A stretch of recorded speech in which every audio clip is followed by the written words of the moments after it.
ഇപ്പോൾ മന്ത്രി പി രാജീവ് മാധ്യമങ്ങളെ കാണുകയാണ്. പ്രത്യേകിച്ച് വിവേചനമോ കാണാൻ പാടില്ല എന്നുള്ളതാണല്ലോ ഞങ്ങളെല്ലാം എടുത്തിട്ടുള്ള പ്രതിജ്ഞ. അതിനനുസരിച്ച് അതിന്റെ കൃത്യമായ മാനദണ്ഡങ്ങളുണ്ടല്ലോ. ആ മാനദണ്ഡങ്ങൾ പരിശോധിച്ചിട്ടാണ് ഒരു കമ്മിറ്റി നൽകുക.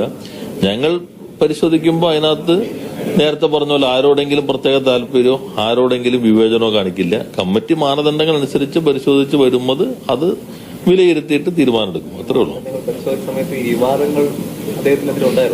അത് പക്ഷെ മാനദണ്ഡത്തിൽ ഉണ്ടോ എന്നറിയില്ല. അത് നിങ്ങളുടെ മാനദണ്ഡം വളരെ സ്പെസിഫിക് ആയിരിക്കുമല്ലോ. ഇതെല്ലാം സെൻട്രൽ സർവീസ് അല്ലേ, അതിന് പ്രൊമോഷൻ മാനദണ്ഡം ഉണ്ട്. ആ മാനദണ്ഡം നിങ്ങൾ നോക്കിക്കോ. എന്നിട്ട് അതിൽ വിവാദങ്ങൾ ഉള്ളവരൊന്നും ഉൾപ്പെടുത്തരുന്നൊരു മാനദണ്ഡം ഉണ്ടെങ്കിൽ ഞങ്ങൾ ചെയ്ത് തെറ്റാകാനിടയുണ്ട്. ഒന്ന് നോക്കിക്കോ. സർക്കാരിന്റെ RSS എന്നുള്ള രീതിയിൽ പുതിയ അത് എങ്ങനെയാ അങ്ങനെ മീഡിയ ഫണ്ടിന് തോന്നുന്നല്ലേ എന്നുവെച്ചാൽ നിങ്ങൾ പറഞ്ഞത് നമുക്കൊരു സംവിധാനത്തിനകത്ത് നിന്നിട്ടല്ലേ പ്രവർത്തിക്കുന്ന എല്ലാവരും. അപ്പൊ അതിൽ മാനദണ്ഡങ്ങൾ അനുസരിച്ചെല്ലാം ചെയ്യുള്ളൂ. അല്ല, ഞാൻ പറഞ്ഞല്ലോ, ഞാൻ അതിന്റെ വിശദാംശങ്ങളിൽ മാനദണ്ഡങ്ങൾ അനുസരിച്ചാണ് തീരുമാനങ്ങൾ എടുക്കുക. മാനദണ്ഡങ്ങളിൽ ഞങ്ങൾ പ്രത്യേക താല്പര്യമോ പ്രത്യേക വിവേചനവോ സർക്കാർ കാണിക്കില്ല. മാനദണ്ഡങ്ങൾക്കെതിരായിട്ട് ആർക്കും ഒരു അനുകൂലമായ നിലപാട് സ്വീകരിക്കില്ല. അല്ല, ഞാൻ പറഞ്ഞു അത് ആ പ്രശ്നത്തിലല്ലേ, ഇത് ഈ പ്രശ്നത്തിലല്ലേ. ഇത് ഇതിനേതായ മാനദണ്ഡം ഉണ്ടാവും. അതിൽ ഗവൺമെന്റ് നിലപാട് സ്വീകരിച്ചിട്ടുണ്ടാവുള്ളൂ. ആ നിലപാട് വെച്ചിട്ടാണ്.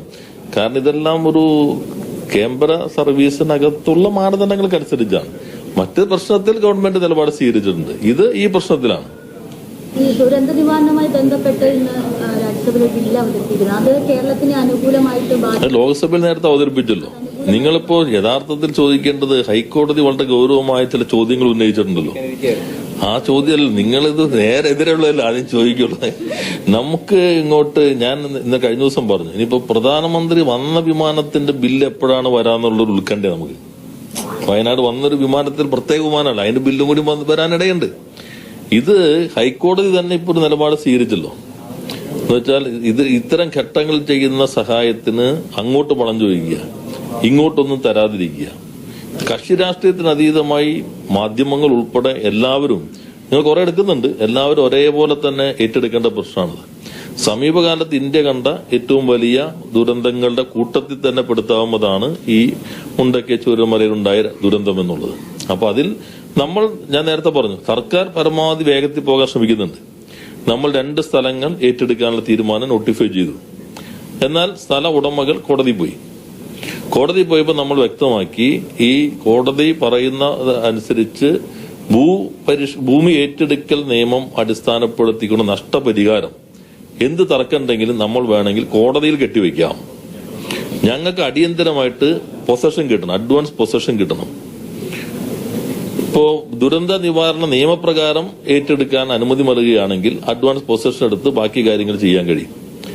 ടൈറ്റിൽ തർക്കമുണ്ട്, ഞങ്ങൾക്ക് തർക്കമുള്ള ആ പ്രശ്നത്തിനകത്ത് ക്ലെയിം നിലനിർത്തിക്കൊണ്ട് ഇപ്പൊ കോടതി പറയാണ് നിങ്ങൾ ഇങ്ങനെ ചെയ്യൂ, ഈ പൈസ ഇങ്ങനെ കൊടുക്കൂ, അല്ലെങ്കിൽ ഇങ്ങനെ കെട്ടിവയ്ക്കൂ, ഏത് പറഞ്ഞാലും അതിന് നമ്മൾ തയ്യാറാണെന്ന് കോടതി അറിയിച്ചിട്ടുണ്ട്. അപ്പൊ ഗവൺമെന്റ് അത്രയും മുന്നോട്ട് പോയിട്ടുണ്ട്. ബഹുമാനപ്പെട്ട ഹൈക്കോടതിയുടെ ഒരു ഡയറക്ഷൻ അധികം വൈകാതെ വരും. അപ്പൊ സ്ഥലം നമ്മുടെ കയ്യിലേക്ക് എത്തുമെന്നാണ് പ്രതീക്ഷിക്കുന്നത്. ബാക്കി കാര്യങ്ങളെല്ലാം തന്നെ അതിവേഗത്തിൽ ഗവൺമെന്റ് മുന്നോട്ട് പോകുന്നുണ്ട്. എല്ലാ കാര്യങ്ങളിലും നല്ല വ്യക്തതയുണ്ട്. യൂണിയൻ ഗവൺമെന്റിന്റെ അർഹമായിട്ടുള്ള സഹായം നൽകണം. അതിനു പകരം കേരളത്തോടുള്ള ഈ തെറ്റായിട്ടുള്ള സമീപനമാണ് സ്വീകരിച്ചിട്ടുള്ളത്. അത് നമ്മൾ ഈ രാജ്യത്തിന്റെ ഭാഗമാണ്, നമ്മുടെ അവകാശമാണ്. ആ അവകാശത്തിന് നേരെയുള്ള വെല്ലുവിളിയായിട്ടാണ് അതിനെ കാണേണ്ടത്. അപ്പോ ഹൈക്കോടതിയുടെ ഇന്നത്തെ നിരീക്ഷണം വളരെ പ്രസക്തമാണ്. ക്ലാരിഫിക്കേഷൻ വേണ്ടിയിട്ടാണ് കേന്ദ്രത്തിന് കണക്ക് നൽകിയെന്നാണ് സംസ്ഥാനം ഹൈക്കോടതി അറിയിച്ചിട്ടുള്ളത്. പക്ഷേ അവിടെ തന്നെ കേന്ദ്രത്തിന്റെ അഭിഭാഷകൻ പറയുന്ന കണക്കുകൾ കിട്ടിയിട്ടില്ല. അതവിടെ നോട്ടെ, ആ ടെക്നിക്കൽ പ്രശ്നം നിൽക്കട്ടെ. ഇനി അവർ കണക്ക് അവർക്ക് ബോധ്യപ്പെട്ടില്ല. എല്ലായിടത്തും കണക്ക് ബോധ്യപ്പെട്ടിട്ടാണ് നിങ്ങൾ കൊടുത്തത്. എല്ലാ സ്റ്റേറ്റിലും പോയതിന്റെ പിറ്റേ ദിവസം കൊടുത്ത സ്ഥലങ്ങളില്ലേ, പോകാതെ കൊടുത്ത സ്ഥലങ്ങളില്ലേ, ഈ പോയിട്ട് ഇപ്പൊ അത് പരിശോധിക്കട്ടെ. നമ്മുടെ നിലപാട് കോടതി പറഞ്ഞിട്ടുണ്ട്, കോടതി നോക്കിക്കോട്ടെ. പക്ഷെ അതല്ലല്ലോ പൊതുവെ സ്വീകരിച്ചിട്ടുള്ളത്. അപ്പൊ അതാണ് നമ്മൾ കാണേണ്ട ഒരു ഭാഗം.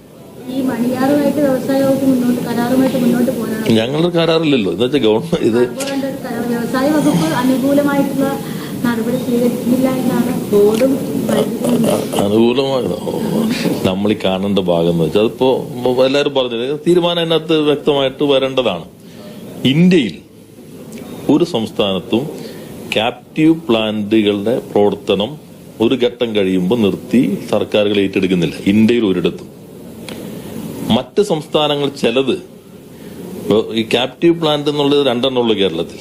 എന്ന് വെച്ചാൽ നിങ്ങൾ ഇന്ത്യൻ വൈദ്യുതി നിയമം 2003 സെക്ഷൻ 2 സെക്ഷൻ 9 വായിച്ചാൽ മതി, അല്ലെങ്കിൽ വൈദ്യുതി ചട്ടം 2005 8 വായിച്ചാൽ മതി. ക്യാപ്റ്റീവ് പ്ലാന്റ് എന്താണെന്ന് വ്യക്തമാണ്. അത് നമുക്ക് രണ്ടെണ്ണം ഉള്ളൂ കേരളത്തിൽ. ചില സംസ്ഥാനങ്ങൾ ചെയ്യുന്നത് അങ്ങോട്ട് പൈസ കൊടുക്കാണ് ക്യാപ്റ്റീവ് പ്ലാന്റ് തുടങ്ങുന്നതിന്. വ്യവസായം തുടങ്ങുമ്പോൾ ഇപ്പൊ ചില ഇൻഡസ്ട്രിയൽ പോളിസികൾ വായിച്ചാൽ മതി, അങ്ങോട്ട് പൈസ കൊടുക്കുകയാണ്. നമ്മൾ ഇപ്പൊ ഇതെന്തിനാ നമ്മൾ സംഘടിപ്പിച്ച് ഇങ്ങോട്ട് വ്യവസായം കൊണ്ടുവരാനല്ലേ.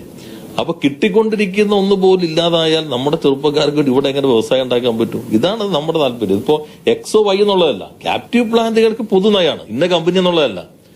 ഏത് ക്യാപ്റ്റീവ് പ്ലാന്റ് ഇന്ത്യയിൽ ഒരു സംസ്ഥാനത്തും ഒരു ഘട്ടം കഴിയുമ്പോൾ നേരെ ഏറ്റെടുക്കുന്നില്ല. ക്യാപ്റ്റീവ് പ്ലാന്റുകളുടെ അടിസ്ഥാന സങ്കല്പം വ്യവസായം നടക്കുന്നിടത്തോളം ആ വൈദ്യുതിയുടെ പിന്തുണ ഉണ്ടാകണം.